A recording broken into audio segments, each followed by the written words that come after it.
नमस्कार, स्वागत है आपका आर बिहार मीडिया नेटवर्क में। लोजपा में जो फिलहाल चाचा और भतीजे यानी चिराग पासवान और पशुपति कुमार पारस के बीच जो तनातनी चल रही है, पशुपति कुमार पारस चिराग पासवान को हटाकर खुद संसदीय दल के नेता तथा पार्टी के राष्ट्रीय अध्यक्ष बन गए। इन विवादों के बीच आज पहली बार मीडिया के सामने आए सांसद चिराग पासवान। चिराग पासवान ने यहाँ तक कह दिया कि जब उनके पिता का निधन हुआ तो वे खुद को अनाथ महसूस नहीं किए, मगर आज वे अनाथ महसूस कर रहे हैं। पहली बार मीडिया के सामने आए चिराग पासवान ने क्या कहा, आइए सुनते हैं संजीव कुमार के साथ इस विशेष रिपोर्ट में।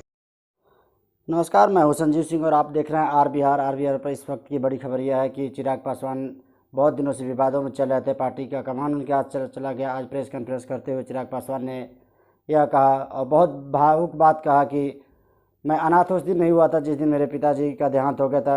असल मायने में मैं अनाथ आज हो गया। आइए सुनते हैं उनकी यह रिपोर्ट। अक्टूबर को मेरे पिताजी का निधन हुआ।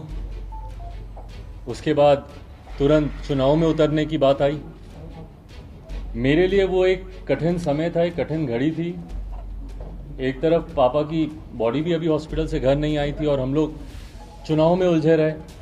पूरा समय, मैं ईमानदारी से बोलूं, वो 40 दिन का लगभग का समय, 1 महीना 35 दिन का समय ढंग से घर पे घर वालों के साथ बैठ के पापा को याद करने का, उनको सोचने का वो समय ही वैसा नहीं मिल पाया। मेरे पापा का निधन हो गया, पापा अब नहीं है। मेरे छोटे चाचा का भी निधन हो गया। पार्टी में सेकंड जनरेशन हम लोग हैं, पर पहली जनरेशन में अगर कोई है हम लोग के लिए, मैं मेरे अपने भाइयों की बात कर रहा हूँ, चाचा ही थे।